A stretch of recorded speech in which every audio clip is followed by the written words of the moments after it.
ఎవ్వరు లేని ఒంటరి జీవికి తోడు దొరికిందని, అందరూ ఉన్నా ఆప్తుడ నువ్వై చేరువయ్యావని, జన్మకు ఎరుగని అనురాగాన్ని పంచుతున్నావని, జన్మలు చాలని అనుబంధాన్ని పెంచుతున్నావని, శ్వాసతో శ్వాసే చెప్పెను, మనసుతో మనసే చెప్పెను, ప్రశ్నతో బదులే చెప్పెను నేనున్నానని.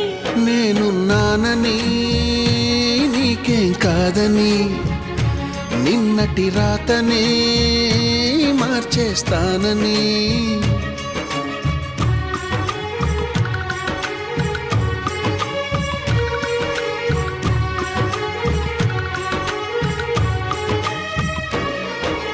చీకటితో వెలుగే చెప్పెను నేనున్నానని, ఓటమితో